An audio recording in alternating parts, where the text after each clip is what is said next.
Bismillahirrahmanirrahim. Assalamualaikum warahmatullahi wabarakatuh. Salam, Om Swastiastu, Namo Buddhaya, Salam Kebajikan. Saya perwakilan kelompok 3 kelas A akan mempresentasikan hasil analisis laporan keuangan pada perusahaan bisnis dan non-bisnis. Sebelumnya, perkenalkan, saya Wahyu Tugu Alamsyah dengan NIM 017 dan anggota kelompok saya Salwa Qurrata Ayun dengan NIM 018, Sinta Nur Aulia dengan NIM 019, Pira Nur Laila Rahmawati dengan NIM 020, Moj Gerafi Rustam dengan NIM 021, Zauja Disa Meisabela dengan NIM 024. Sejarah perusahaan. PT Mahanjaya Mandala Sampurna Tbk perusahaan didirikan di Indonesia pada tanggal 19 Oktober 1963 berdasarkan Akta Notaris Anwar Mahajuddin SH. Akta pendirian perusahaan disahkan oleh Menteri Kehakiman Republik Indonesia pada tanggal 30 April 1964 serta diumumkan dalam lembaran berita negara Republik Indonesia November 1964. Anggaran dasar perusahaan telah mengalami beberapa kali perubahan. Terakhir kali diubah dengan Akta Notaris Aulia Taufani SH pada tanggal 9 Juni 2022 mengenai perubahan pasal 3 Anggaran Dasar terkait maksud dan tujuan.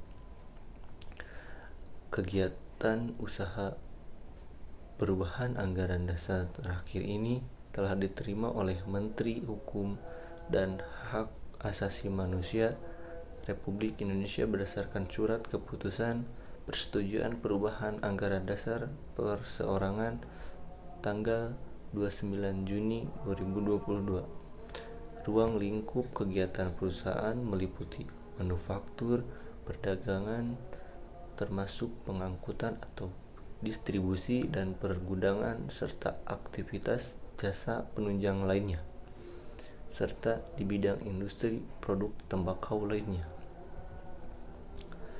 Kegiatan produksi rokok secara komersial dimulai pada tahun 1913 di Surabaya sebagai industri rumah tangga. Pada tahun 1930, industri rumah tangga ini secara resmi dibentuk dengan nama NVBM, Handel Maat Service Sampurna, perusahaan berdomisili di Surabaya dengan kantor pusat berlokasi di Jalan Rungkut Industri Raya nomor 18 Surabaya, serta memiliki pabrik yang berlokasi di Surabaya, Pasuruan, Malang, Karawang, dan Probolinggo. Perusahaan juga memiliki kantor perwakilan korporasi di Jakarta. Pada tanggal 30 Juni 2023, perusahaan dan entitas anak bersama-sama disebut grup memiliki 20.631 orang karyawan tetap atau 31 Desember 2022 20.756 orang.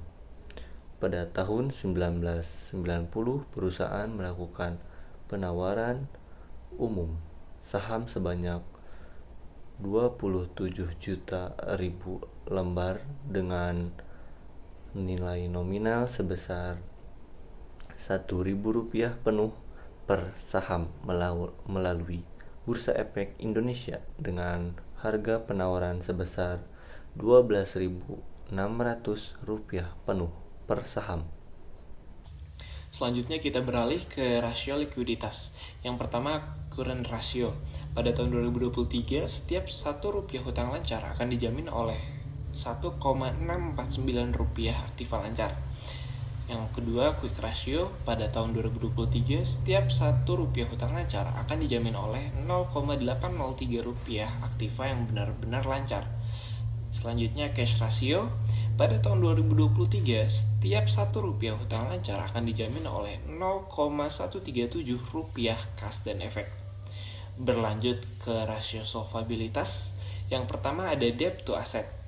Pada tahun 2023, total aset perusahaan dibelanjai oleh hutang sebesar 47%, di mana setiap Rp1 total aset menjamin total Rp0,474 hutang.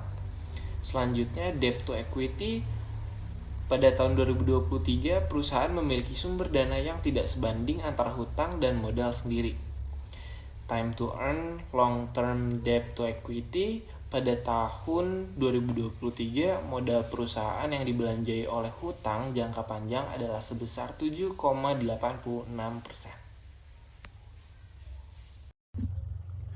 Lalu, yang ketiga ada rasio activity. Yang pertama, receivable turnover. Pada tahun 2023, pengumpulan piutang perusahaan selama setahun adalah sebanyak 4,63 kali. Yang kedua, average collection period. Pada tahun 2023, rata-rata piutang perusahaan tertagih adalah selama 77,72 hari. Yang ketiga, inventory turnover. Pada tahun 2023, perputaran persediaan perusahaan selama setahun adalah sebanyak 2,64 kali. Yang keempat, average days inventory. Pada tahun 2023, persediaan bahan baku perusahaan disimpan di gudang selama 136,49 hari sebelum dilakukan penjualan. Yang kelima, working capital turnover. Pada tahun 2023, modal kerja perusahaan berputar selama setahun sebanyak 4,11 kali. Yang keenam, total aset turnover. Pada tahun 2023, aktiva perusahaan berputar selama setahun sebanyak 11,6 kali. Yang ketujuh, fixed asset turnover. Pada tahun 2023, aktiva tetap perusahaan berputar selama setahun sebanyak 4,05 kali. Yang keempat yaitu ada rasio profitability. Yang pertama, gross profit margin. Pada tahun 2023, setiap Rp1 penjualan perusahaan menghasilkan keuntungan kotor sebesar Rp0,16. Yang kedua, operating profit margin. Pada tahun 2023, setiap Rp1 penjualan perusahaan menghasilkan EBIT sebesar Rp8,56. Yang ketiga, net profit margin. Pada tahun 2023, setiap Rp1 penjualan perusahaan menghasilkan EAT sebesar Rp0,06. Yang keempat ada ROA. Pada tahun 2023, setiap Rp1 total aktiva perusahaan menghasilkan laba usaha sebesar Rp0,09. Yang kelima ada ROI. Pada tahun 2023, setiap Rp1 total aktiva perusahaan menghasilkan laba bersih sebesar Rp0,07. Yang keenam ada ROE. Pada tahun 2023, setiap Rp1 modal sendiri perusahaan menghasilkan laba bersih sebesar Rp0,07.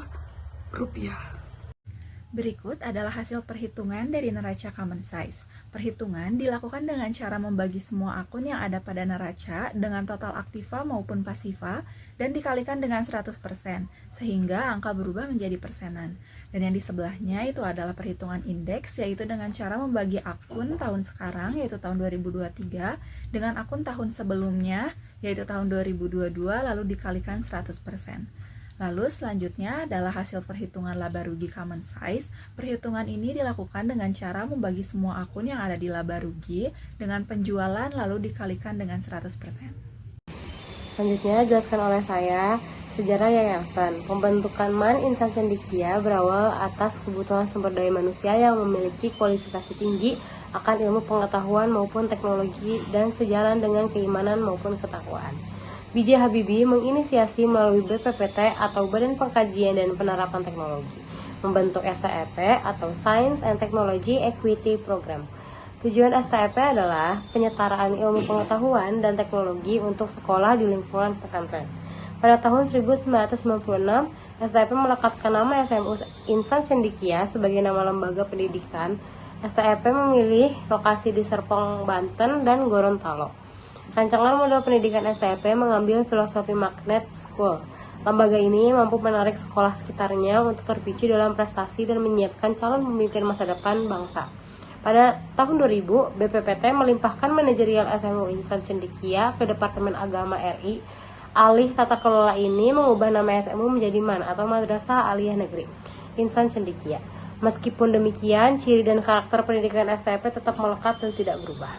Untuk memperluas semangat Insan Cendekia, pemerintah melalui Kementerian Agama RI mendirikan 6 MAN Insan Cendekia yang merupakan replikasi MAN Insan Cendekia yang sudah ada, yaitu Serpong, Gorontalo, dan Jambi.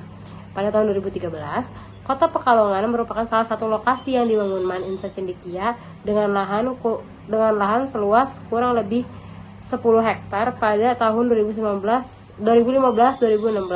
Telah dimulai kegiatan pembelajaran diiringi dengan proses penambahan pembangunan untuk melengkapi sarana pendukung pendidikan.